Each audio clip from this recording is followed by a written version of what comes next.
오늘의 사건 반장입니다. 전 연인과 택시기사를 살해한 혐의를 받는 30대 남성이 영장실질심사를 받기 위해 모습을 드러냈습니다. 한편 경찰은 전 연인의 시신을 찾기 위해 수색 작업을 계속 벌이고 있습니다. 만취 상태에서 시속 166km로 역주행을 하다 사망사고를 낸 30대 운전자에게 징역 5년이 선고됐습니다.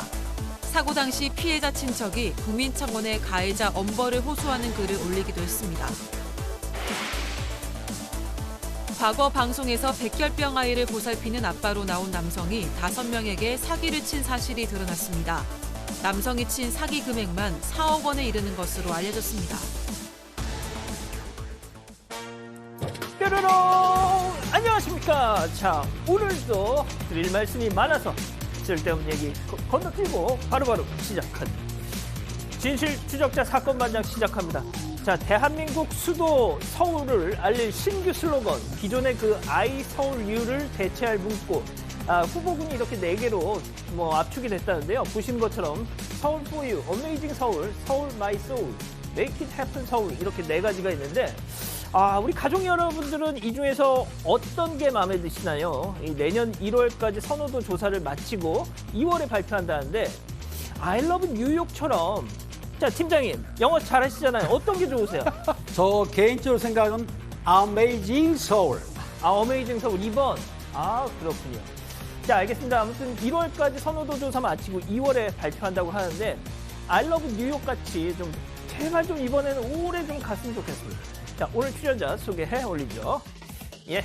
자, 이자연 기자, 박지훈 변호사, 승재현 형사법무정책 선임연구위원, 김은배 전 서울청 팀장, 그리고 박준혜 수호 선생님이 나오셨습니다. 안녕하세요. 안녕하십니까. 자, 사반은 국민 프로그램입니다 하신 류님, 62살의 수능 본 우리 엄마 김명숙 여사, 사반의 응원 덕분에 목포대 영문과 합격했어요 하신 양선희님, 아유 축하드립니다. 예. 자, 스페인 살아요 우리 큰엄마 아스투리아스 여사도 사반에서 불러달래요 하신 송명진님, 떼아모, 예, 사반에서만 보던 두 칸 주차하는 주차 빌런이 우리 아파트에도 있네요 하신 목포의 김원주님, 서울 제기동에서 함께 일했던 58년생 이혜정 찾고 있습니다 하신 박점남님, 제주 음식점 대표 살인사건 피의자 신상공개 비공개 결정 내린 당신들, 여기 미국에선 상상도 못할 일이에요 반성하세요 하신 김영자님, 자, 그리고 김진호님, 서현일님, 김동규님, 김진웅님, 토미님, 김포의 경현정님, 모두 사랑합니다. 자, 재미는 물론 의리로 함께하는 아세사반 유세이 육반! 대한민국과 전 세계 동포 가족 여러분의 시선을 모아서 출발합니다.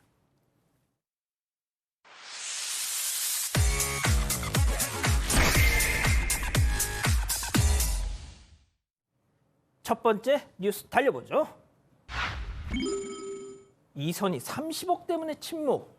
자, 가수 겸 배우 이승기 씨, 그 소속사 후크엔터와 음원 정산 문제로 형사고소 지금 진행 중이죠. 참 이거 오래갑니다. 자, 이 논란에서 여전히 풀리지 않는 의문점 하나. 이승기 씨의 스승인 가수 이선희 씨는 왜 이 문제에 아직도 입장을 내놓지 않느냐. 관련해서 연예뉴스 유튜버가 이런 의혹을 제기했습니다. 들어보시죠. 이 169억 원의 거액 가운데 이선희에게 증여된 금액은 무려 25억 9,600만 원에 달했습니다. 100번 양보해서 이선희 씨가 후크 엔터테인먼트 1호 가수잖아요. 납득할 수 있는 부분입니다. 하지만 납득하기 힘든 또 다른 한 가지 사실이 있었는데요. 바로 이선희 씨가 아닌 그녀의 딸 윤 씨에게 증여된 금액입니다. 무려 4억 4천만 원에 달하는 거액이 윤 씨에게 증여됐습니다. 이렇다 할 엔터테인먼트의 경력이 없는 인물입니다. 자, 그러니까 조금 부연하면 권진영 대표에게서 이선희 씨가 거액을 받고 이 사안에 대해서 입을 닫고 있다, 이런 의혹 제기네요. 네, 맞습니다. 이 가수 이선희 씨는 이승기 씨의 스승이자 선배이잖아요. 이번 논란에 대해서 왜 침묵하냐, 이런 지적이 계속 있어 왔습니다. 그런데 지난 26일에 유튜버 이진호가 이선희 씨 역시도 음원 수익 정산을 받지 못하고 있다, 이렇게 밝혔습니다. 그러면서 이선희 씨도 회사 관련 지분을 단 1%도 갖고 있지 않고 또 이승기 씨 문제에 개입할 위치도 아니다, 이렇게 얘기를 했는데요. 여기까지만 들으면 이선희 씨도 피해자라는 뜻으로 들립니다. 그런데 핵심은 다음부터인데, 이선희 씨가 회사 측에 문제를 문제를 제기하지 않은 이유가 있다는 겁니다. 바로 권진영 대표와 금전적인 특수관계에 있었기 때문이다라는 건데 이 권 대표가 과거에 이선희 씨의 매니저 역할을 했었잖아요. 그 당시에 이선희 씨가 거액의 채무를 가지고 있어서 지금까지도 갑의 위치에 설 수 없다는 겁니다. 이뿐만이 아니라 지난해 12월에 권 대표가 후크 엔터테인먼트의 주식 100%를 이 초록뱀 미디어에 약 440억 원에 양도한 일이 있습니다. 이때 이 본인 지분의 38%에 해당하는 주식을 소속 연예인과 임직원에게 무상으로 증여를 했는데요. 이 중에서 지분 5.9%, 금액으로 따지면 25억 9,600만 원 상당을 이선희 씨에게 줬다는 겁니다. 자, 근데 아까도 들으셨지만 심지어 이선희 씨 딸한테 4억 4천만 원을 증여했다.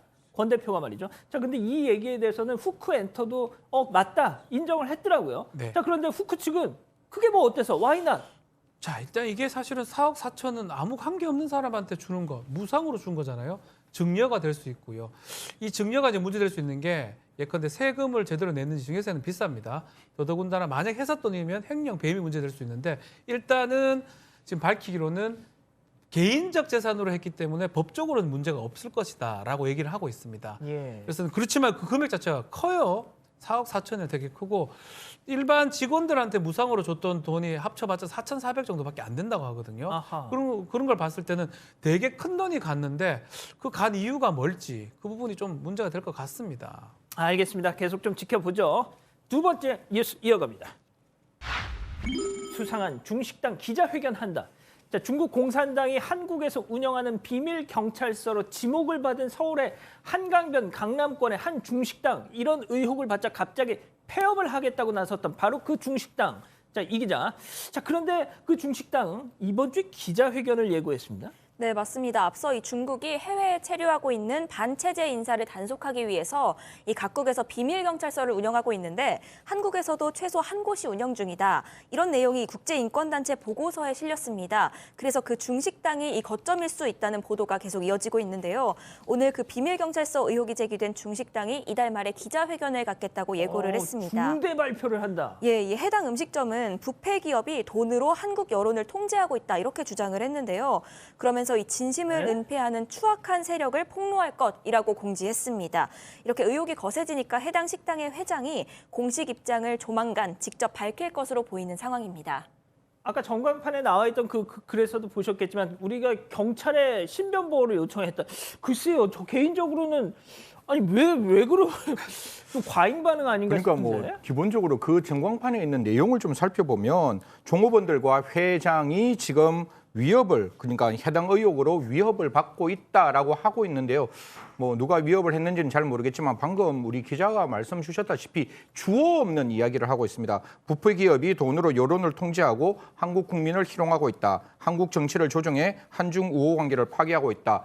여기에서 이제 누군지가 정확하게 나오지가 않으니까요. 그건 곧 뭐 이야기를 할 듯한데요. 제가 한 가지 조금 말씀드리고 싶은 거는 지금 이 음식점 대표가 뭐 오버시스 차이니스 서비스 센터, 그러니까 흔히 말해서 외국에 있는 중국인, 해외에 체류하는 중국인의 행정 서비스를 돕는 책임자로 있다, 뭐 이런 이야기들로 나오고 있기 때문에, 대표로 있다 이런 이야기가 나오고 있기 때문에 아하. 좀 구체적인 어떤 설명은 분명히 필요한 대목이다라는 말씀드리겠습니다. 그렇군요. 알겠습니다. 자, 다음 뉴스 또 이어가 보죠. 좋은 마음으로 시작했는데 점점점. 자, 무료 나눔 아시죠? 그 좋은 일을 했다가 겪은 황당한 일 함께 사진으로 만나보시죠. 자, 시골에서 기른 쌀과 직접 담근 김치, 형편 어려운 분들께 무료 나눔해온 기부자. 자, 며칠 뒤 그 받은 사람한테 까똑. 자, 매년 쌀 김치 감사해요. 어머, 근데 쌀은 좀 중국 쌀 같다. 우리 신랑이 다시 보내주라네요. 자, 주소 알려주시면 착불, 그러니까 택배비 그쪽에서 내는 걸로 해서 보내드릴게요. 차차차차차차. 그래도 김치는 맛있더라. 자, 박 변호사님, 매년 무료 나눔을 해준 듯한데 이거 호의가 계속되면 네. 분리가 됩니다. 그렇죠. 호의가 둘리가 되고 권리가 될 수가 있겠죠. 자, 이게 사실 놀라운 일입니다. 매년 쌀 20kg 그리고 김치 20kg를 해가지고 나눔을 하고 기부를 했던 사람이 있는데 하하. 최근에 아주 놀라운 문자를 받았다는 거예요. 놀랍습니다. 김치는 뭐 별 얘기가 없는데 쌀이 중국 쌀 아니냐, 가져가라, 착불로 주소 알려달라라고 했다고 하고요. 주소를 알려줬겠죠. 아마 이 기부자 입장에서는 최근에 이제 도정을 했는 햅쌀인데 아마 이게 좀 입에 안 맞았던 것 같다는데 저는 좀 놀랍게도 중국 밥인지 한국 밥인지 구별할 수 있는 것도 참 놀랍습니다. 그래서 그거를 또 얘기한다는 거를 그냥 뭐 적당히 이제 그냥 하면 될 건데 그래서 차라리 또 다시 돌려준다? 이게 뭐 산 것도 아니잖아요.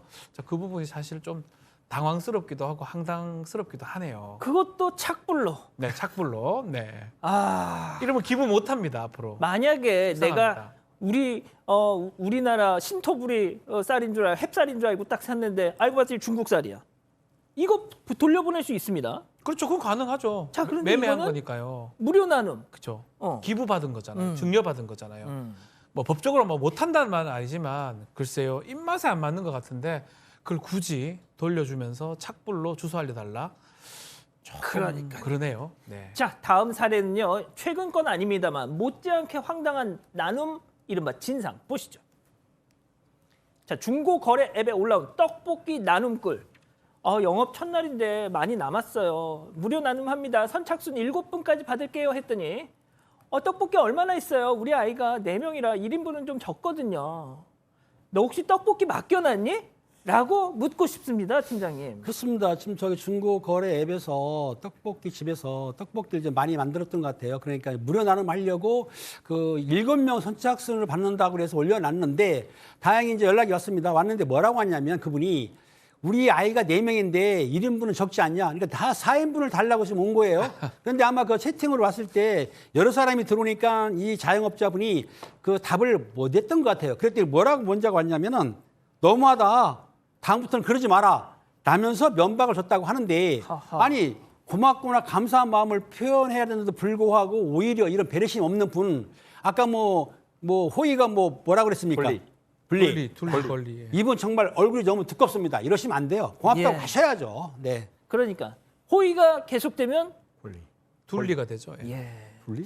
자, 4번째 다음 뉴스 또 이어가 보죠. 뒤늦게 밝혀진 선행입니다. 자, 방송인 홍석천 씨 어젯밤 서울 공덕역 인근에서 이런 일을 했다고 하는데요. 영상으로 확인해 보시죠. 자, 서울 공덕역 인근 도로에서 떨어진 쓰레기 줍는 저 사람 낯이 익으시죠? 방송인 홍석천 씨. 자, 혼자 쓰레기 줍는 사람 보고 야야야 동승인한테 야 차 좀 세워봐 하더니 한치의 망설임도 없이 차에서 내려서 저렇게 달려가서 쓰레기를 줍는 걸 도왔다고 합니다. 아, 진짜 홍석천 씨 말이 방송국에서 일하다 보면 대강 다 듣잖아요. 풍문을. 인간미가 아주 뿜뿜이라고 들었는데 진짜인 것 같습니다. 네, 오늘 한 온라인 커뮤니티에요. 홍석천 인성이라는 제목의 글이 올라왔습니다. 이 글쓴이는 방송인 홍석천 씨와 지인이라고 하는데 이 어젯밤 10시쯤에 차를 타고 공덕역 부근을 지나다가 이 쓰레기 몇 포대가 차에서 떨어진 걸 발견을 했다는 겁니다. 이 혼자 쓰레기들을 줍고 있는 이 사람을 보더니 이 홍석천 씨가 잠시 차 좀 세우고 깜빡이 켜놔라 라고 얘기를 한 뒤에 차에서 내려서 함께 쓰레기를 줍고 돌아왔다고 하는데요. 이 글쓴이는 홍석천 씨와 함께 돕지 못한 게 부끄러웠다 이렇게 얘기를 했습니다. 그러면서 이전부터 이 홍석천 씨는 폐지 줍는 할아버지 수레를 끌고 또 꽃 파는 분이 있으면 몇 송이 사는 등 이런 작은 선행을 해왔다고 밝혔습니다. 자, 우리 박 변호사님 좀 아시죠? 친하죠. 잘합니다. 정말 인성이 그냥 상상을 초월합니다. 진짜. 배려심 이런 게 상상을 초월하고 기본적으로 이걸 실천할 수 있는 그런 사람이 아닌가. 아주 제가 존경하고 아주 좋게 보는 사람입니다. 그렇군요. 알겠습니다. 자, 마지막 사연 가보죠. 결혼 후에 개인주의 하자는 남자친구입니다. 자, 어떤 내용일까요? 네, 이 개인주의가 심한 남자친구와 결혼을 해도 될지 고민이다 이런 여성의 사연인데요. 이 남자친구와 최근 결혼 이야기가 오가면서 이런저런 얘기를 하게 됐다는 겁니다. 그런데 이 남자친구가 개인 공간이 중요하니까 각방을 쓰면서 시작을 하자 이렇게 얘기를 했답니다. 이뿐만이 아니라 이 자신은 개인 연금 계좌가 있으니까 각자 노후 대비를 하자 이런 등의 인생 계획을 얘기했다고 하는데요. 사실 이 남자친구는 예전부터 아이를 갖고 싶어 했는데 이 글쓴이는 출산 계획이 없었습니다. 그런데 남자친구가 원하니까 그러면 아이 낳고 서로 힘합쳐서 잘 살아보자 이런 얘기까지 했었는데 이렇게 이기적인 남자친구를 보니까 너무 고민이라고 합니다. 자, 그렇군요. 자, 기다리고 기다리셨던 푸처 핸즈업 타임. 우리 가족 여러분들도 채팅창에 OX로 함께 참여해 보시죠. 먼저 남자친구입니다. 자기야, 각방 쓰는 게 뭐 어때? 자기와 나의 사생활을 존중한다는 의미. 내 친구 은배 알지? 은배도 계속 각방 써. 동그라미. 각방 쓰신다면서 왜 동그라미 안 하세요? 저 말은 뭐냐면요. 예. 신혼 때는 쓰면 안 되는 거고. 알겠습니다. 60 넘으면 써야 돼요. 좀 이따 말씀드릴 기회를 네, 지금 네. 시간 때문에. 자, 이번에는 여자친구. 뭐 각방? 우리가 지금 애를 낳았냐? 방귀를 텄냐? 각방? 혼자 살지 너 결혼 왜 하려고 그러는 거야, X?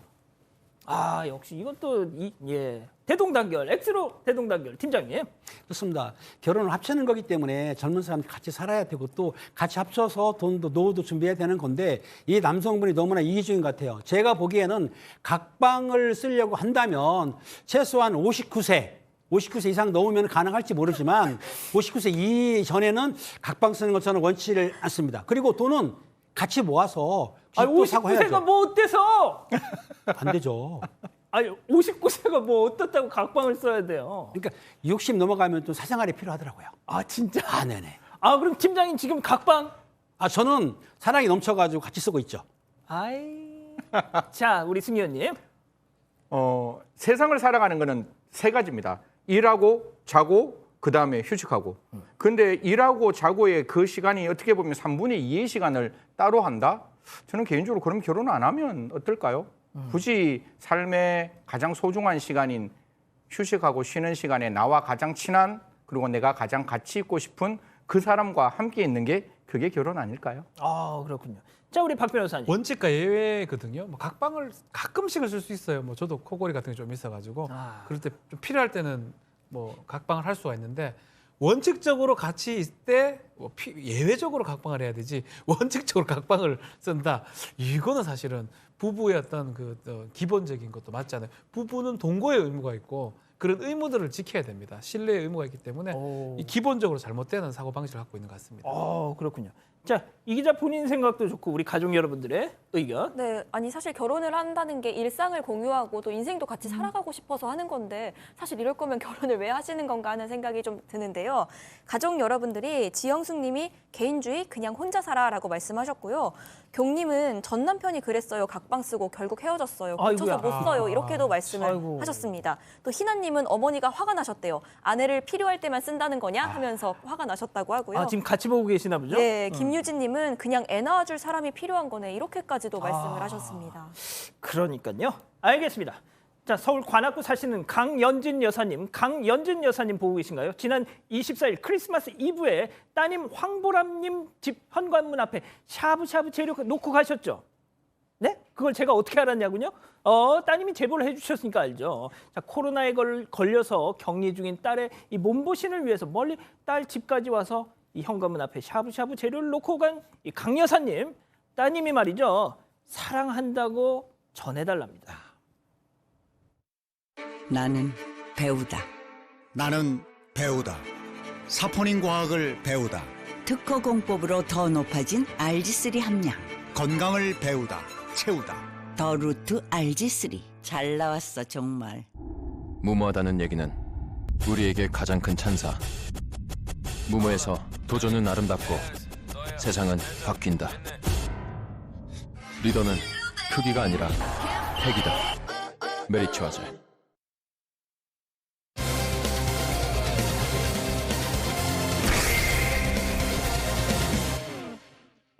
전 연인과 택시기사를 살해한 혐의를 받는 30대 남성이 영장실질심사를 받기 위해 모습을 드러냈습니다. 한편 경찰은 전 연인의 시신을 찾기 위해 수색 작업을 계속 벌이고 있습니다. 남성의 범행을 파헤쳐봅니다. 자, 오늘 첫 번째 사건 체크포인트부터 확인합니다. 모습을 드러낸 택시기사 살해범입니다. 60대 택시기사 그리고 전 연인을 2명을 살해한 혐의를 받는 이 30대 남성. 오늘 영장실질심사 받았는데요. 그 장면 잠깐 보고 가시죠. 택시기사 살해는 계획하신 건가요? 추가 범행은 없나요? 전 여자친구를 왜 살해하신 거예요? 택시기사를 살해한 동기는 금품 맞나요? 당연히 구속이 됐겠죠. 예, 이 30대 남성 당연히 구속이 됐습니다. 오늘 법원이 구속영장을 발부했고요. 이 증거인멸과 도망 우려가 있다라고 구속 사유를 밝혔습니다. 이 남성은 오늘 오전 10시쯤에 영장실질심사에 앞서서 이 취재진 앞에 섰습니다. 살해한 이유 또 혐의 인정하냐 이런저런 질문을 했는데 하나도 답변하지 않았습니다. 또 1시간쯤 뒤에 이 심사를 마치고 나왔을 때도 역시 취재진이 붙어서 질문을 쏟아냈는데요. 여전히 고개를 숙인 채로 아무 말을 하지 않고 나갔습니다. 얼굴을 패딩 모자로 덮고요. 고개를 푹 숙인 상태였습니다. 자, 지금 이 지난 8월 동거하던 50대 여성, 그러니까 지금 이자가 살고 있던 그 집의 집주인이자 전 여자친구를 살해하고 시신을 유기했다. 이런 것까지 확인이 됐는데 지금 그 시신을 못 찾고 있습니다. 그렇습니다. 이 남성이 사실은 택시 기사분을 살해해가지고 집에 보관을 했고 수사를 하다 보니까 본인이 자백하기를 뭐라고 했냐면 전에 살던 여친 50대 여성을 살해한 뒤에 차량용으로 루프백이 아시잖아요. 예. 거기에 담아가지고 파주에 있는 공릉청에다 유기했다고 말을 했습니다. 예. 그건 본인의 자백이에요. 그러니까 경찰에서는 수색을 해야 되겠죠. 그래서 기동대라든가 동원해서 공릉청 일대를 수색하는 중이었었는데 어제부터 했어요. 오늘 오전 10시 반까지 하는 중에 군에서 연락이 왔습니다. 예. 그 공릉청 일대에 그 유실된 지뢰 아시죠? 밟으면 터지는 거. 네네네. 그러니까 아마 목함 지뢰라든지 M14 지뢰 같은데 그게 유실됐기 때문에 혹시라도 수색하는 과정에서 2차 피해가 되지 않겠냐. 그러니까 경찰에서는 어쩔 수 없이 도보 수색은 좀 자제하고 드론을 이용해서 공중 수색이라든지 수중을 해 수사를 하고 있는데 이게 문제가 있습니다. 왜냐하면 이 살인마가 뭐라고 했냐면 8월 달에 여성분을 살해했어요.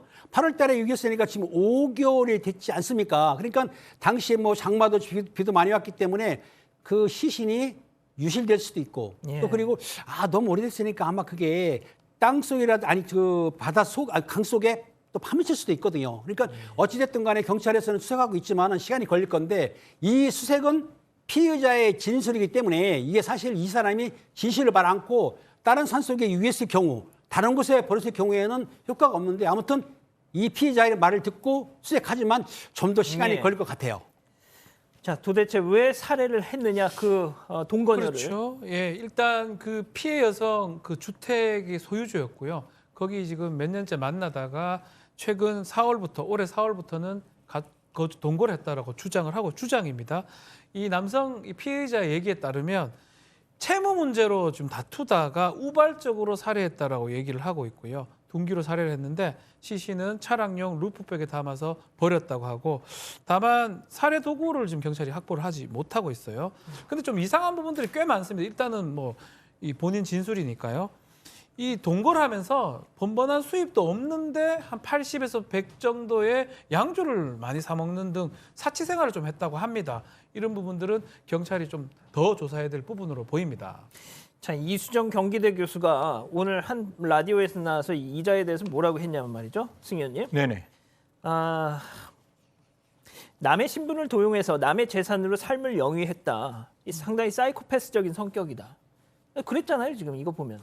사실 뭐 지금 저희가 나와 있는 파편 조각인 여러 가지 어떤 현상만 보더라도 이게 앞뒤가 안 맞는 이야기가 많이 나오는데 뭐 시청자 여러분 아연실색할 수 있는 게 한 2가지 정도가 되는 거잖아요. 그 전 여친이 사망한 살해한 그 장소에 지금 피의자가 살고 있었고 이 피의자가 살고 있는데 새로운 여자친구를 이 집에 데리고 왔다는 거예요. 그럼 데리고 오면 이 여자친구 입장에서는 그런 이야기 할 거 아니에요. 저 화장품 누구 거냐고. 그래서 그런 어떤 다툼이 있을 때 어떤 일을 했는가 하면 택시기사를 만나서 택시기사를 살해를 했잖아요. 제가 거듭 말씀드리지만 음주운전해서 택시기사와 충격을 했다는 것은 그 사람이 주장이기 때문에 의도적으로 혹시나 그런 범행을 좀 이렇게 의도했는 게 아닌가를 경찰은 살펴야 되고 여기서 부딪히고 난 다음에 그 택시 운전사의 카드로 한 600만 원치 정도의 선물을 지금 이 여자친구에게 사줬다는 거예요. 그러니까 이게 사람을 살해하고 난 다음에 그 여자친구에게 선물을 사준다? 이것도 또 기함할 일인데 아까 제가 말씀드렸다시피 그 집에 살고 있는 지금 사망했다고 하는 그 아파트 여주인, 그 여주인의 카드 등을 사용해서 뭔가 대출을 받고 이 부분은 조금 확인돼야 되지만 그 카드 회사를 통해서 이 아파트에 1억 가까운 지금 이렇게 담보가 잡혀 있다는 그런 이야기도 나오고 있으니까요. 제가 봤을 땐 정말로 좀 이자의 여러 가지의 정황을 꼼꼼하게 살펴야 한다는 말씀드리겠습니다. 그러니까 말이죠.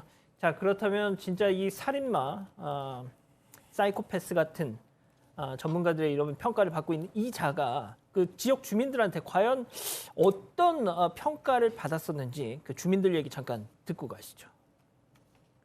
들어서는 1월부터 계속 본 것 같은데, 근데 그분이 그 남자분이 장모님이 치매 걸리셨다고 여름 때 그저 뭐 요양을 하고 간병을 하고 해서 와이프가 정신이 없다. 그래서 그리고 나서 안 보이길래 한 번 안 보고 물었다고 어머니 장모님 걸리라고 정신이 없다고. 그 무렵에 여름이 마지막이었을 때.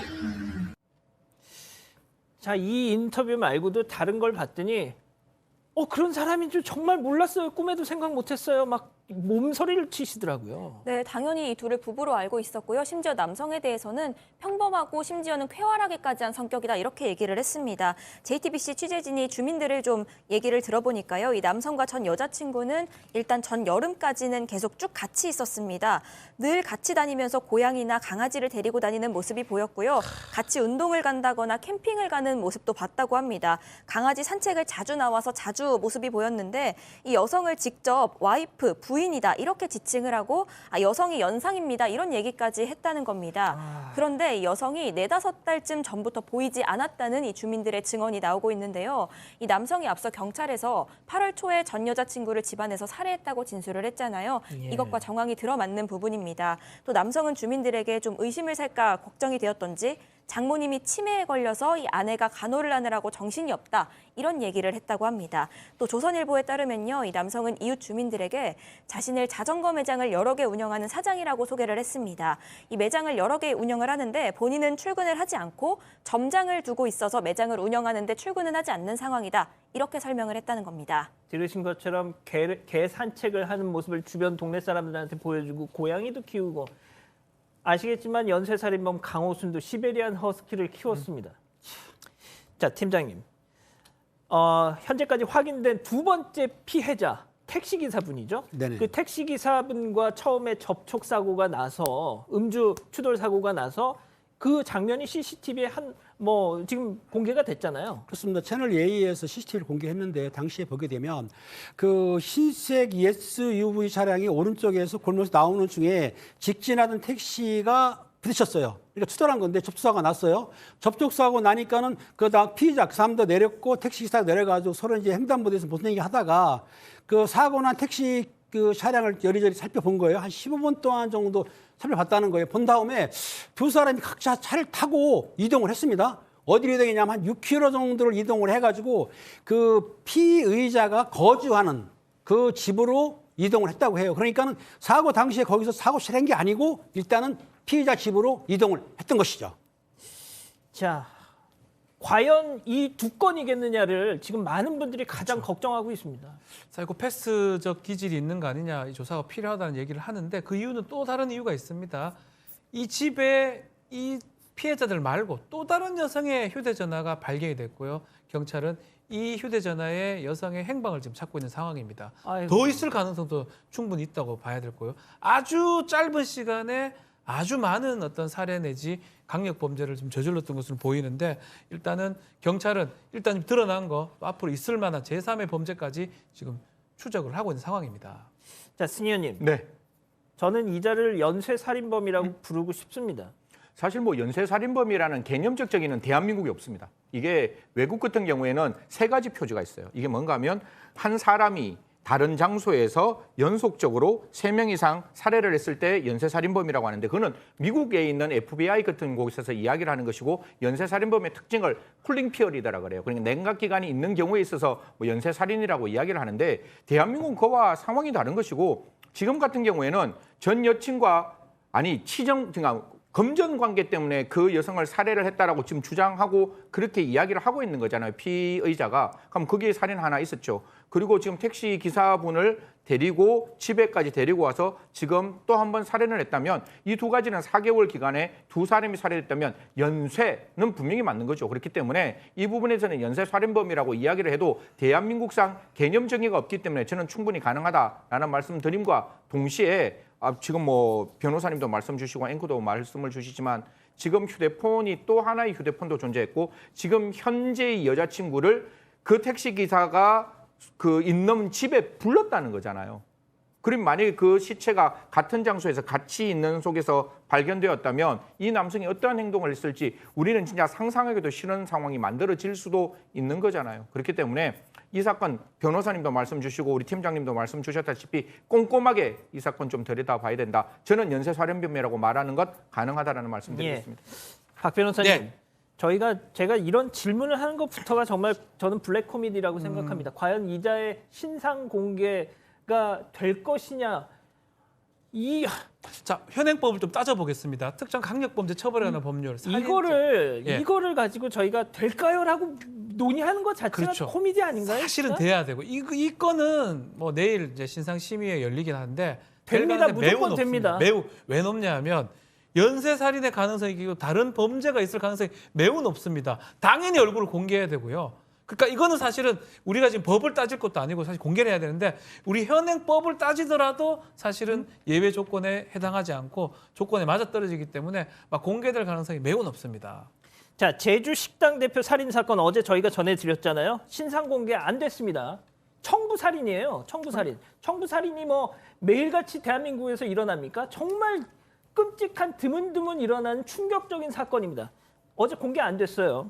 제주경찰이 오늘 브리핑을 했는데 식당 운영권을 가로채려 하려고 무려 7번이나 범행을 시도했답니다. 야, 이런 게 이게 공개가 안 되면 이게 진짜 청부살인이 진짜 이게 뭐 자고 일어나면 벌어지는 사건이냐고요.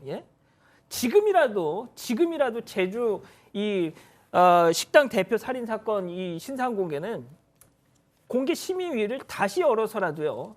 한번 재논의해 주시기를 진짜 좀 부탁드릴게요. 제주청에. 첫 번째 사건 정리하고요. 두 번째 사건 이어갑니다.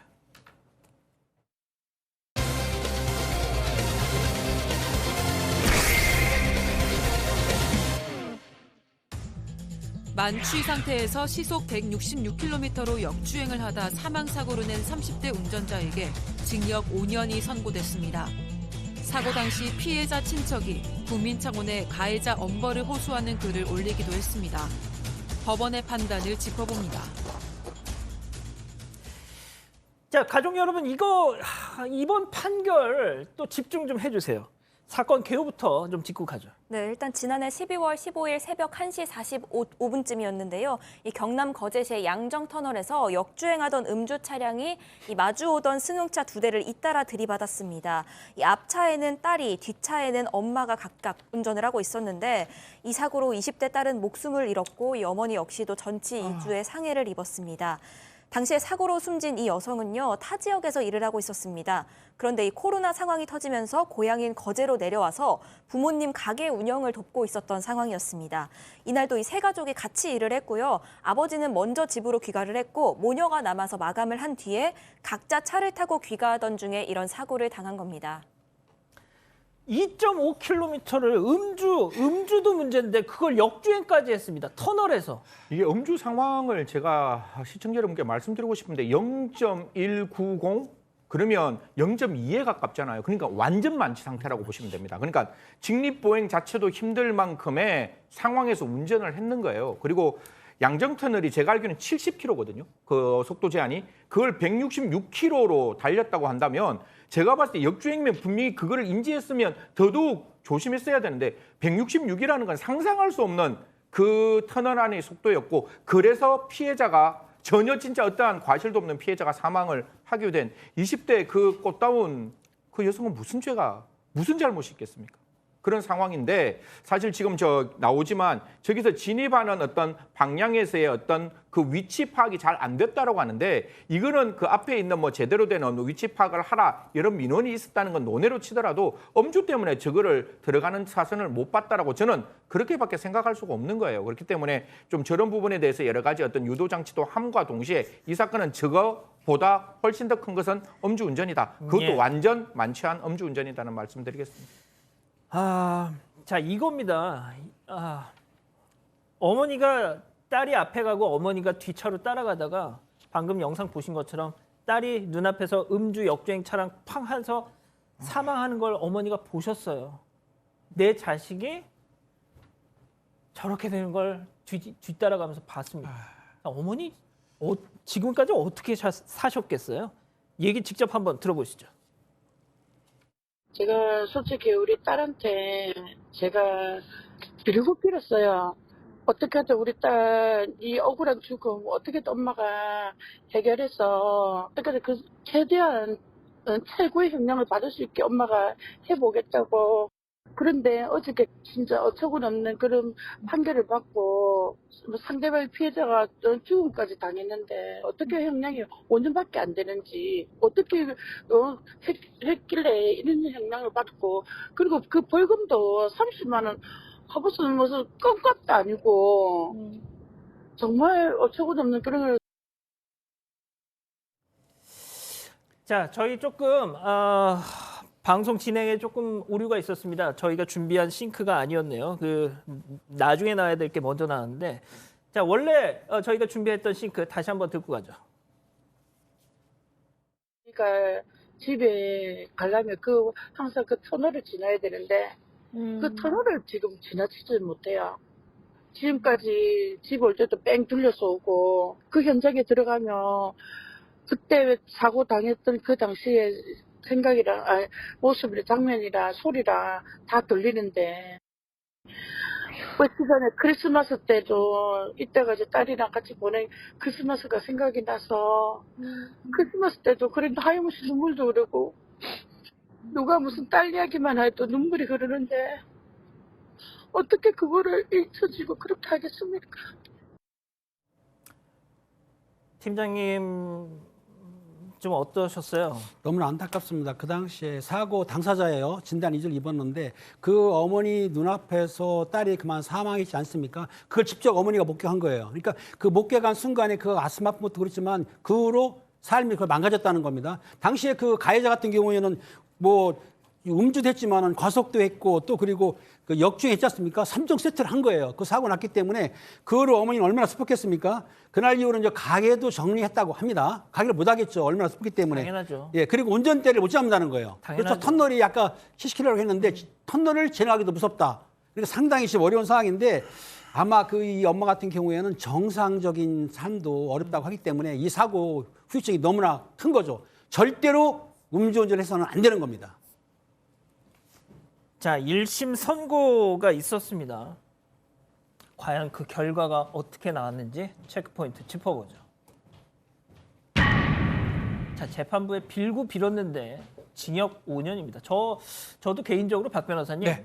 이거 딱 선고 결과 그 기사를 보고 정말 야 진짜 도대체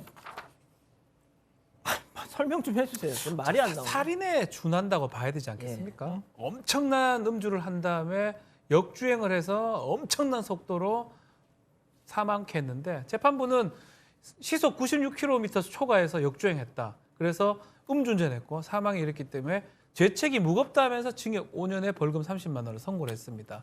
근데 이 문제는 이제 특가법상 위험운전치사죄가 됩니다. 사실은 이런 어떤 음주치사가 반복되다 보니까 민식이법 등이 이제 만들어지면서 가중 처벌하도록 돼 있는데 형 자체는 무기까지 가능해요. 무기 또는 3년 이상의 징역인데 살인에 준해서 이제 본다고 하는데 양형 기준으로 보면 또 그렇지가 않습니다. 한 4년, 8년 그 정도밖에 안 되거든요. 재판부 입장에서는 우리 양형 기준에 따라 했다라고 하는 거예요. 근데 저게 단순한 음주에서 과실사고 낸 겁니까? 저는 그래 보지 않거든요. 미필적 고의엔 살인에 가깝다고 봐야 되거든요. 이제부터 좀 바꿔야 돼요.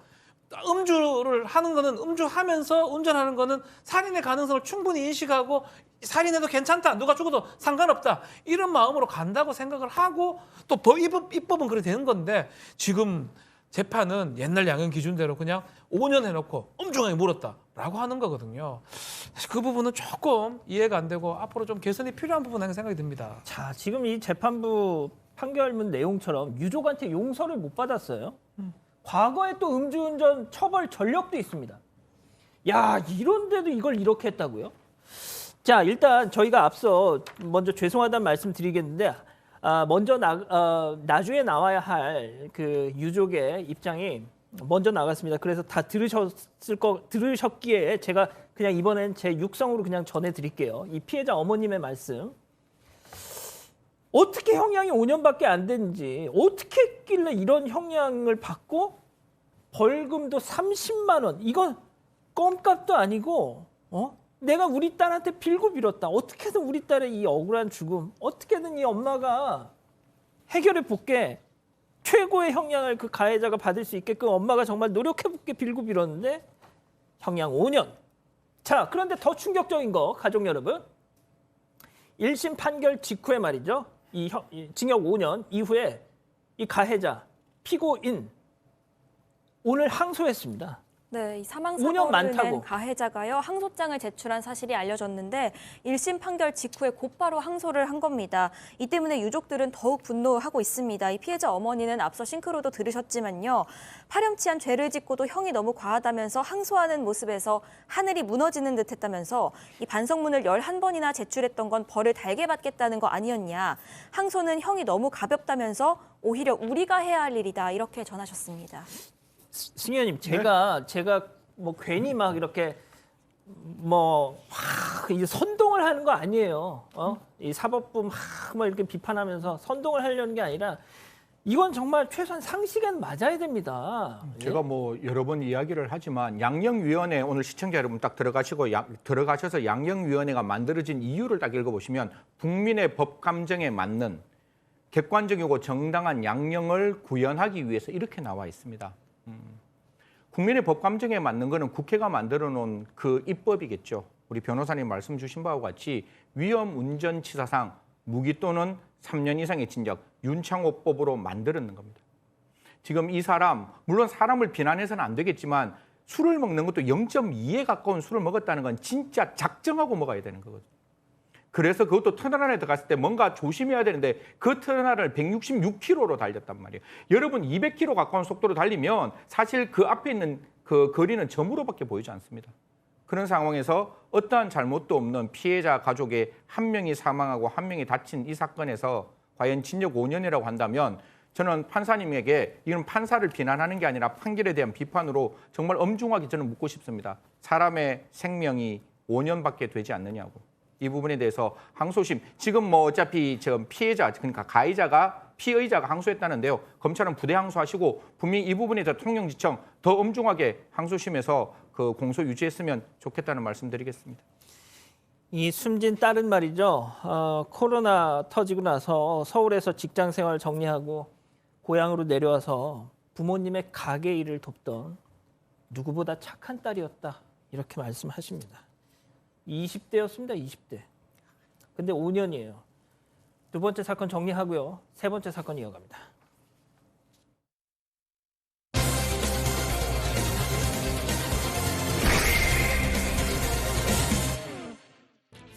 자, 이 기자 다시 사건 내용을 좀 정리를 해볼까요? 네, 일단 이 남성은요, 한 언론 보도에 백혈병 걸린 아이의 이 가족으로 출연한 적이 있습니다.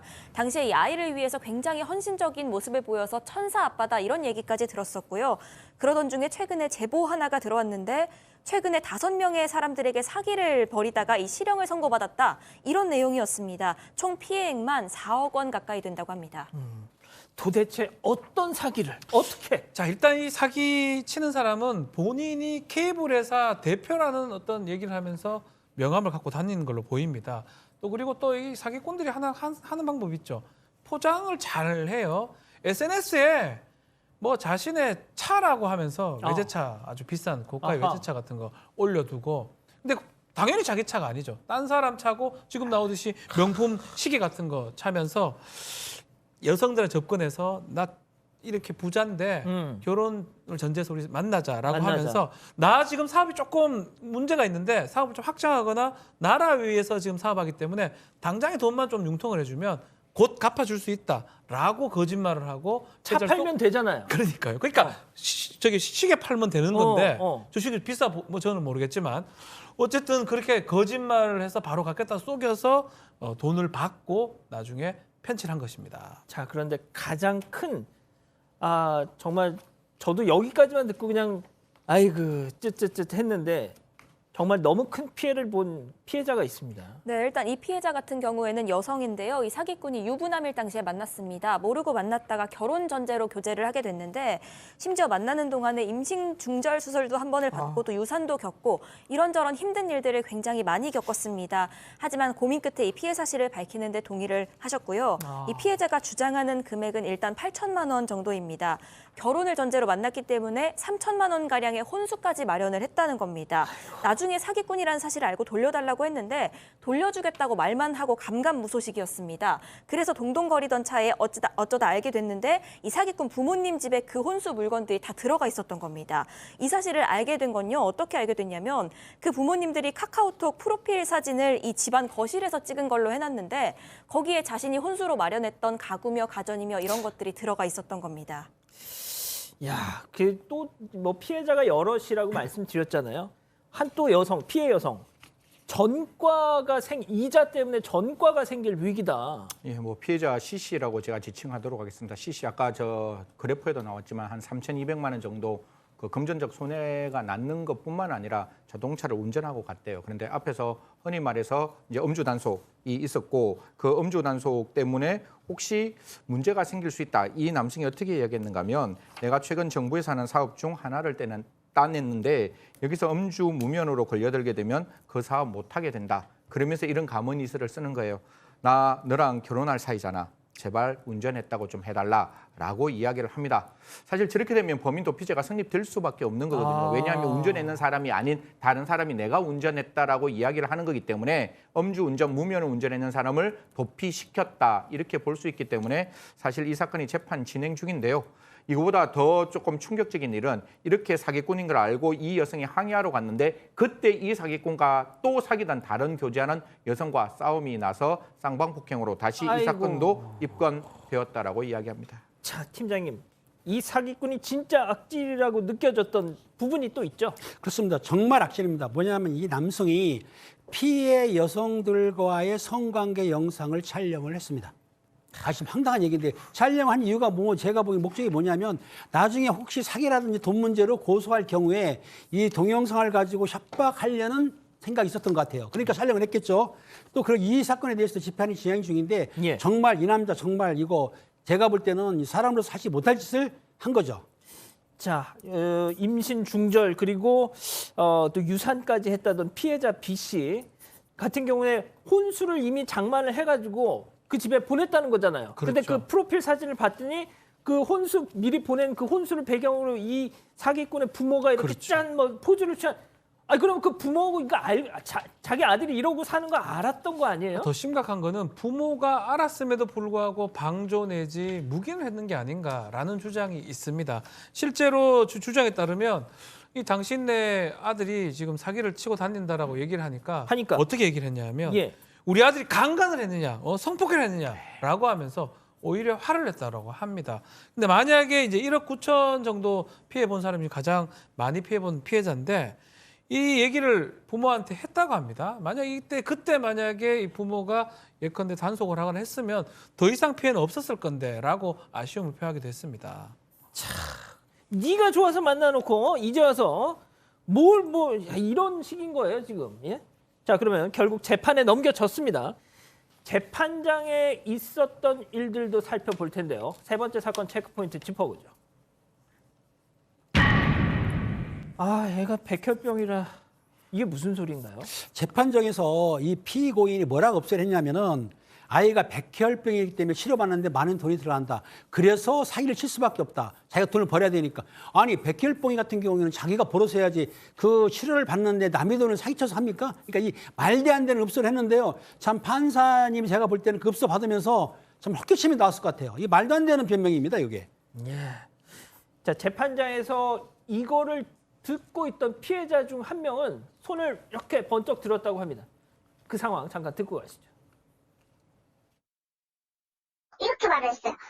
둘째 애가 아파서 어쩔 수 없이 이렇게 사기를 치다 보니까 걷잡을 수 없이 사기를 치게 됐는데 다시는 이런 일이 발생하면 안 될 것이고 그래서 제가 손 들고 판사님한테 아니다 저거 판사님 저 피고인이 자꾸 치료비 얘기를 하는데 아들은 이미 21년도 12월에 완치를 한 상태였다. 자, 그래서 재판부의 판단. 재판부는 정말 그런 사정이 있었구나. 너 사기쳐서 애를 어떻게든 살리고 싶었구나 그랬나요? 재판부도 이 사람의 어떤 행동을 많이 불량하게 봤던 것 같습니다. 성공한 사업가로 행세를 하면서 또 일부 피해자한테는 결혼을 전제로 해서 거짓말해서 또 신뢰관계를 이용해서 범행을 했고 그 수법조차 매우 불량하다라고 했는데 문제는 범행을 모두 시인했고 벌금형 이상의 전과가 없다는 이유로 징역 3년 6개월을 선고를 합니다. 글쎄요, 이 편취 금액이 상당히 거액인데 3년 6개월 많지는 않은 것 같습니다. 자, 피해자 측에 따르면 다른 피해자들이 분명 있을 거라고 추정이 된다는 겁니다. 자, 다른 피해자들을 그래서 모아서 저 인간 집단으로 이렇게 하고 싶다, 대응을 하고 싶다 이렇게 얘기를 하셨다는데 저희가 모자이크를 걷어내고 싶습니다만 그랬다가 저희가 되치기를 당할 수 있잖아요. 그래서 이 사람의 특징을 알려드리겠습니다. 앞서 사진 다시 보세요. 저 몸에다가 낙서해 놓은 거 보세요. 저거. 문신이죠. 예. 제가 정말 아무튼 이 기자 항상 쓰는 수법이 있다면서요. 네, 본인이 말하고 다니는 자기소개입니다. 참고하시면 좋겠는데요. 일단 자신이 케이블 방송 회사 대표라고 합니다. 그리고 자신은 쌍둥이 입양아 출신인데 입양아라서 집에서 괄씨를 받았지만 현재는 자수성가했다. 이런 자전적인 성공 스토리를 얘기한다고 하고요. 형은 경찰이었는데 사망을 했고 현재 형수와 아이들의 생계를 책임지고 있다고 합니다. 또 연락이 안 될 때 쓰는 단골 멘트가 있다고 하는데 군부대에서 철야 작업을 뛴다. 이런 얘기를 한다고 합니다. 이 피해자들이 모이게 된 게요. 한 명이 어느 지역의 카페에 피해 사례를 올렸는데 피해자들이 나도 당했는데 라면서 나타났다는 겁니다. 그러니까 충분히 추가 피해자가 있을 수 있는 상황이니까 참고하시면 좋겠습니다. 한 가지만 말씀을 드리겠습니다. 저희 형사법무정책연구원에서 이번에 연구과제 중에 하나가 이 사기, 서민다중 피해를 일으키는 고액 사기범들에 대해서 신상공개를 할 수 있는지에 대해서 저희들이 연구과제로 연구하고 있으니까요. 그건 국회에서도 이런 어떤 입법이 발의되고 있습니다. 사기꾼들은 분명히 또 한 번 사기를 칠 수 있기 때문에 신상공개하고 그 사람들의 성명과 나이가 분명히 소개될 수 있도록 저희 연구원에서도 최선을 다해서 노력하도록 하겠습니다. 제가 타투이스트 분들을 폄훼하는 거 아닙니다. 오해하지 마십시오. 제가 아까 낙서라는 표현을 썼습니다만 그건 좀 기분 나쁘셨다면 제가 정정을 할게요. 자, 오늘 세 번째 사건 이렇게 정리하고요. 별별 상담소 이어갑니다.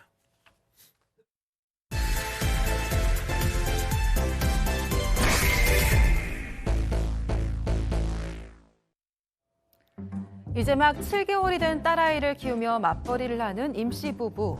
아빠, 엄마가 모두 출근을 하면 아이는 가까운 곳에 사는 시가에 맡겨지는데요. 문제는 7순이 넘은 시아버지가 자꾸 옛날 방식으로 아이를 돌본다는 겁니다. 감기에 걸린 아기에게 얼른 낫자며 꿀을 바른 쪽쪽이를 물린다든지 콧대가 높아지라며 코에 빨래 집게를 꽂는다든지 시아버지의 이런 상식박 행동에 더 이상 아이를 맡기고 싶지 않다는 임씨. 하지만 남편은 그런 임씨가 예민하다며 오히려 아버지 편을 들었는데요. 시아버지와 남편의 행동에 정이 떨어진다는 임씨의 고민을 별별 상담소에서 해결해 주세요. 저희가 실제 사연을 조금만 각색했다는 거 좀 미리 말씀드릴게요. 아니 근데 이렇게 맡기기 싫으면 자기들이 키우면 되잖아요. 네, 사실 임 씨가 아이가 어린이집 가기 전까지는 좀 직접 돌봐보려고 했습니다. 그런데 이 가정 형편이 좀 어려워지면서 이 임 씨도 파트타임으로 일을 해야 하는 상황이 된 건데요. 이 친정 같은 경우에는 지방에 있기 때문에 아이에 맡길 수가 있는 상황이 아니었고 시가가 같은 아파트 단지라서 아이 맡기기가 좀 더 수월한 상황이었습니다. 그래도 이 시부모님 성격을 알기 때문에 임 씨가 좀 불안한 마음이 있었거든요. 그래서 이 임 씨는 남편이 집에 있는 시간대에 자신이 교대로 출근을 하겠다 이렇게 얘기를 하고 조정을 했습니다. 그런데 남편은 그 잠깐도 혼자 돌보지를 못했는지 꼭 시가로 아이를 데려갔다는 겁니다. 자, 그러니까 시가에 아이를 데려가면서 이 사달이 시작이 된 건데 자, 우리 가족 여러분들 다 아시네요. 애한테 꿀을 먹이면 어떡해. 그게 좀 이해가 안 되는데 아이를 시가에 데려갔는데 아이를 이제 돌본다고 이제 시아버지가 시부모가 이제 보고 있었는데 잠깐 화장실에 간 사이에 문제가 생긴 겁니다. 애가 자저러듯이 막 우니까 나와봤죠. 나와보니까 너무 놀라는 게 우리 공갈 젖꼭지를 하죠. 네네네. 그 공갈 젖꼭지에 꿀을 발라가지고 아이한테 먹인 거예요. 상식이 없는 건지 어쩐지. 어떻든 임 씨가 다행히 젖꼭지를 빨리 빼는 바람에 그때는 별 이상이 없는데 이때부터 계속 문제가 반복된 것 같습니다. 자, 대체 왜? 할아버지 입장에서는 아이의 기관지에 꿀이 좋다라는 생각을 하셨는가 봐요. 그래서 그 젖꼭지에 꿀을 발라가지고 이제 아이한테 이제 먹였는데 당연히 어머니의 그러니까 엄마 임씨 입장에서는 그 시아버지한테 시아버지 이거 무슨 일이에요? 이렇게 정중하게 물었겠죠. 그러니까 시아버지가 내가 아이를 위해서 한 행동인데 네가 왜 그걸 뿌리치느냐라고 하면서 화를 냈다라고 합니다. 이후에 임 씨가 절대로 먹이면 안 된다고 설명했지만 그 이후로도 그 시아버지는 2번, 3번 정도 아이에게 꿀을 먹이려고 시도했답니다. 아이고. 자, 그 우리 은배 팀장님 좀 원샷 좀 잡아주세요. 네. 유일한 이 공간에 있는 사람들 중에 유일한 할아버지. 할아버지. 예, 맞습니다. 예. 내일 모레 칠순. 실수는 아니고요. 예. 잠깐만 나이 올리지 마세요. 네. 죄송합니다. 자, 중요한 거는 그 1세 이하, 근데 2세 이하가 마찬가지예요. 그 꿀을 먹으면 안 되거든요. 꿀을 먹게 되면 꿀 속에 뭐가 있냐면 일부 꿀 속에는 보툴리스균이라고 있습니다. 근데 요거를 먹게 되면은 신경마비가 온다든지 근육마비가 온다든지 알레르기가 오기 때문에 세상에. 꿀뿐만 아니고 꿀이 들어가 있는 과자 안 돼요. 꿀이 들어가 있는 음료 안 돼요. 이거 기본이거든요. 그렇기 때문에 사실 남자들은 모를 수 있어요. 근데 그 엄마들이 잘 알아요. 꿀 먹이려면 난리가 납니다. 근데 문제는 그게 아니에요. 꿀을 먹이는 거 안 돼. 엄마 말을 들어야 되는데 앞으로 이 시아버지가 계속 먹이려고 했던 거야. 이분 아이를 사랑하는 게 아니고 이거 문제가 되고 잘못하면 사망할 수도 있거든요. 이거 위험한 짓입니다. 꿀 된다 안 된다? 안 된다. 안 된다. 네. 왜 그랬대? 이 할아버지? 승현님? 기본적으로 그냥 이거 제 개인적인 생각인데 어르신들은 어르신들 나름대로의 확고한 신념이 계십니다. 그 꿀은 아이에게 좋은 거예요. 제가 어릴 때 감기 걸리면 꿀 먹었습니다. 그리고 어디 다치면 꿀 발랐습니다. 그러니까 꿀이라는 게 만병통치의 약이었고 아마 그 아이가 기관지가 아까 제가 말씀드렸다시피 좀 안 좋은데 이제 꿀을 할아버지 입장에서는 계속 고집했는 거겠죠. 근데 우리 경감님이 저도 모르는 이야기를 말씀 주셨는데 절대로 시아버지 절대 꿀은 안 된다고 하니까요. 손녀를 사랑한다면 꿀 절대로 아이에게 먹여서는 안 된다는 말씀드리겠습니다. 자, 또 이거 하나로 끝난 게 아니었어요, 분명. 네, 이런저런 간섭이 계속 이어졌는데요. 아이를 키우면 당연히 기저귀도 채우고 그때 물티슈도 쓰잖아요. 그런데 이 시아버지는 기저귀도 성분이 안 좋다면서 천기저귀를 빨아 쓰라고 했습니다. 또 아기 물티슈도 못 쓰게 하고요. 가제수건을 빨아 쓰라면서 하루에 2번씩 전화를 해서 닥달을 했다고 합니다. 혹여라도 아기 엉덩이에 이 땀띠라든지 뭐 이런 게 나면은 너 기저귀 사서 썼지? 라면서 질타를 했다는 겁니다. 그러면서 임 씨도 사실 이 아이를 못지않게 깐깐하게 돌보는 편인데 이 시아버지는 모든 것을 탐탁지 않아 했다고 합니다. 또 아기 세제나 로션이나 모든 것들을 이 성분은 뭐냐, 이 성분은 뭐냐 물으면서 하나하나 간섭을 했다고 합니다. 승현님 가장 충격적인 거. 저도 그런 분을 본 적이 있어요. 그 일회용 기저귀 안 좋다고 면 기저귀 아무리 아이들 오줌이 애들 거라지만은 그걸 일일이 빨아서 쓰면 그거 좀 고역이잖아요. 아유, 예. 그거 진짜, 그런데 가장 충격적인 거 이거. 우리 기네스를 그러니까 가지고 기네스 계시는 기록 우리 보유자. 변호사님. 사실 아이의 코는 굉장히 연약합니다. 거기에 빨래집게를 딱 집었다는 거예요. 그러면 그 빨래집게가 코에 딱 잡혀 있으면 아이 피부가 분명히 상할 수 있는 거잖아요. 그리고 아이는 그게 빨래집게 텐션이 굉장히 강하면 그게 빨래가 떨어지지 않도록 텐션이 있는 건데 아예 코에 이렇게 해놔놓으면 애가 얼마나 기겁을 하겠습니까? 그래서 애가 막 울었다는 거예요. 그래서 그 아이 코에서 집게를 빼니까 아이 코에 상처가 많이 나 있었다라는 말씀드리겠습니다. 박 변호사님. 그렇죠. 빨래집게 다시 한번 좀 설명 제가 해드릴게요. 예. 대한민국에서 얼굴에 빨래집게를 가장 많이 꽂았던 기네스 기록 보유자입니다. 혹시나 뭐 농담으로 보는데 정말 한국 기록 보유자입니다. 네. 이전에 유재석 씨가 갖고 있던 기록을 제가 아주 격차 크게 깨버렸고 제 얼굴에는 많은 빨래집게를 꼽아본 경험이 있기 그렇죠. 때문에 고통스러워요, 사실은. 근데 꼽아봤지만서도. 그때 몇 살이었어요? 그때 한 30 좀 넘었었나? 근데 지금 애기잖아요, 애기. 아기잖아요, 아기. 아주 연약한 피부잖아요. 이거는 정말 상식이 없는 건지 자기가 꼽지 그러면 차라리 이해가 안 됩니다, 사실은. 자, 남편 뭐 하고 있어요? 아버지 지금 뭐 하시는 짓이에요? 하고 말렸어야지. 네, 그래서 임 씨도 너무 화가 나서 남편한테 너는 도대체 뭘 한 거냐 이렇게 따졌습니다. 그런데 이 남편이 아버지가 그럴 수도 있지. 옛날 분이라 잘 모르는 건데 네가 너무 예민한 거 아니냐 이렇게 얘기를 했다고 합니다. 그렇다고 아버지에게 그렇게 화를 내는 건 잘한 행동이냐면서 너는 너무 예의가 없다. 아이가 나중에 그거 배우면 어떡할 거냐 이렇게 적반하장으로 나왔다고 하는데요.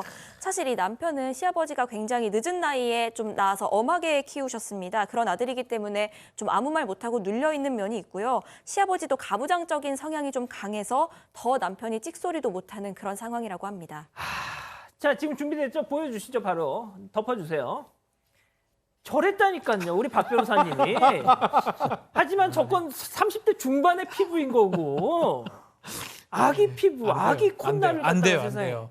저 때 저거 하고 제가 얼굴 마사지 좀 받았습니다. 아, 그러셨어요? 보호하기 위해서. 아이고. 안 되는 거고요. 피부는 소중하니까. 예, 소중하죠. 예. 자, 그런데 결정적인 사건이 빨래 찢기보다 더 결정적인 사건이 터집니다. 바야흐로 남편의 생일날입니다. 남편이 둘이 생일이니까 둘이 같이 한 밥을 먹자라고 하면서 뭐 예약해놨다고 얘기를 하는데 이 아내가 봤을 때는 또 우리가 한번 아이를 맡겨두면 뭐가 문제가 생길 거라고 생각을 했어요. 안 된다 하는데 급하게 또 잡아서 잘 되겠지 싶어서 갔는데요. 문제가 있어요.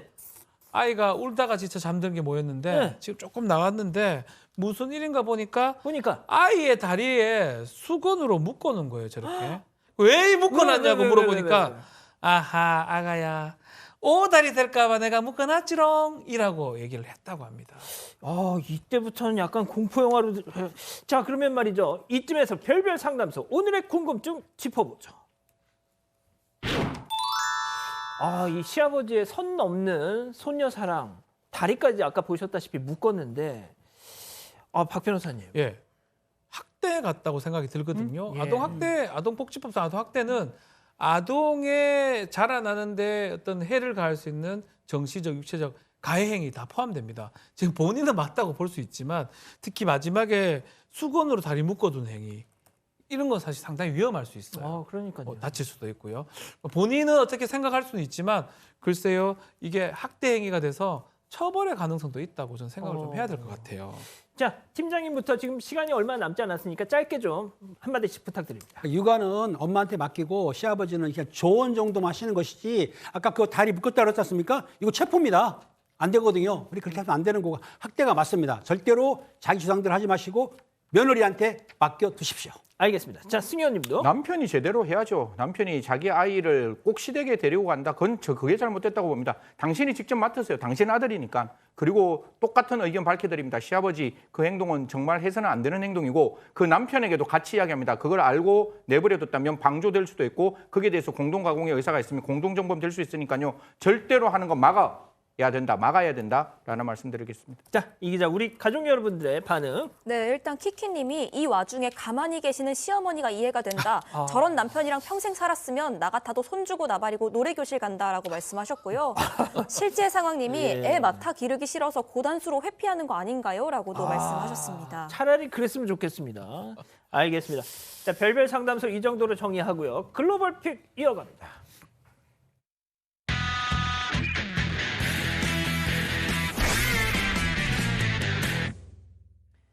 자, 오늘 첫 번째 미국으로 가보시죠. 네, 이곳은 미국의 한 주유소입니다. 차량 2대가 들어오는데요. 주차를 마치자 검은 복면을 두른 남성들이 우르르 내리는 모습입니다. 곧장 편의점 안으로 들어서는 이들. 갑자기 이렇게 편의점 안으로 들어가더니요. ATM 기계를 마구 흔들기 시작합니다. 저거 안 움직일 텐데. 네, 심지어 총까지 꺼내들고 가게 직원을 위협합니다. 다른 한 명은 문 앞에서 망을 보고 있는 모습입니다. 그런데 이 ATM 기계를 발로도 차보고 흔들어도 보지만 쉽지가 않은 모습이죠. 그래서일까요? 검은 복면을 쓴 강도단. 결국 아무것도 훔치지 못했고요. 차를 타고 현장을 벗어납니다. 아니, 글로벌 픽만 많이 봤어도 이거 안 움직인다는 거 알 텐데. 네, 이번 사건으로 편의점에 있던 ATM 기계가 고장만 났습니다. 그리고 다친 사람은 없었습니다. 한편 해당 사건을 접수한 경찰은 이 강도단에 대해서 조사를 벌이고 있고요. 이들의 신원을 파악하기 위해서 지명수배를 내린 상태입니다. 이거 불도저로 뽑아내야 돼요. 계속해서 미국 가보시죠. 네, 한 남성이 유리창을 망치로 깨부숩니다. 가슴까지 쌓인 눈을 뚫고 상점으로 들어오는데요. 예, 곧이어서 술을 잔뜩 훔쳐서 달아나는 모습입니다. 또 다른 마트에서는요, 이렇게 시리얼과 생필품을 한가득 챙긴 사람들이 보입니다. 박스로 얼굴을 가리고 양팔에는 물건을 가득 들고 나옵니다. 뭐 하는 거예요, 지금? 이 손님들 사실 계산을 하지 않은 불청객들입니다. 기록적인 겨울 폭풍으로 도시 전체가 마비되자 문을 열지 못한 빈 가게들을 노리고 물건들을 훔치는 건데요. 아이고. 이 가게는 전쟁이라도 난 듯 아수라장이 됐고 진열대는 텅 비었습니다. 물건도 모자라서 현금 출납기를 털어가기도 했습니다. 심지어 CCTV에는요, 대형 TV를 들고 가는 모습까지 찍혔습니다. 이 빈 가게들을 약탈하는 와중에는 웃지 못할 일도 있었습니다. 잠시 보시죠. Put the shirt back. Put the shirt back. Put the shirt back. Did you buy it? Did you buy it? All right, put it back. Put everything back. Come on. Everybody in there gotta go.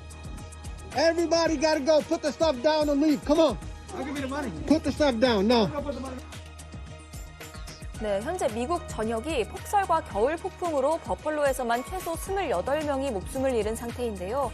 이 눈 속에 고립된 시민들을 구하는 것이 급선무였던 경찰들은 이런 상황까지 통제하기엔 역부족이었던 거죠. 이 버펄로 시장의 얘기도 한번 들어보시죠. They are the lowest of the low. And from some of the pictures that we've seen in social media of these looters, they're not looting foods and medicines. They're just looting items that they want. 네, 경찰은 약탈 범죄 전담반을 편성하고 강력 대응을 경고했습니다. 자, 다음은 최근 온라인에서 화제가 되고 있는 영상 함께 보시죠. 자, 무대에 사람들이 서 있죠. 파란 옷 입은 남성이 오늘의 주인공이 모양인데요. 콜롬비아 한 교회 목사입니다. 자, 이내 무동색 옷을 입은 여성이 무대 중앙으로 끌고 나오는 모습이 보입니다. 어떤 이야기를 나누는지 잠시 들어보겠습니다. Gorditas, vengan acá, cobra para que rebajen. ¿Tú crees que Dios puede bajarte 2 tallas ahora? ¿Ah? ¿Sí lo crees? ¿Ah? Sí. ¿Seguro? Sí. Al que cree, todo le es posible. Yo oro para que esta mujer rebaje 2 tallas. Venga una mujer aquí, más. Métele la mano aquí en el pantalón a ella, pero jálaselo bien. ¿A ti ese pantalón te quedaba así? ¿Ah? No, me quedaba apretado. 박 변호사님, 저기 갈래요. 말도 안 돼. 이렇게 하는데 예. 이 배를 두드리며 기도를 하니까 간절하게 빌자 보시는 것처럼 놀랍게도 바지가 얼렁해졌습니다. 마술, 매직 같은 일이 벌어졌는데 뿌듯한지 남성이 미소를 보이긴 한데 또 다른 날 역시 남성이 신도의 몸을 몇 번 두드리자 다시 사람들이 쓰러지는 모습까지 다 보입니다. 같이 가시죠. 네. 거짓말 같죠. 저렇게 된다면 살 다 빼죠. 말이 안 됩니다. SNS에 이렇게 영상이 화제가 되긴 했는데 일부 누리꾼은 남성이 목사인 척하는 사기꾼이라 주장도 했습니다. 그러니까 사이비죠. 예, 그렇습니다. 예, 알겠습니다. 사랑하는 사건 반장 가족 여러분, 따뜻한 밤 보내시고요. 저희는 내일도 별이 6개, 4반, 6반 저녁 6시 반에 다시 옵니다. 자나깨나 코로나 조심. 안녕히 계십시오.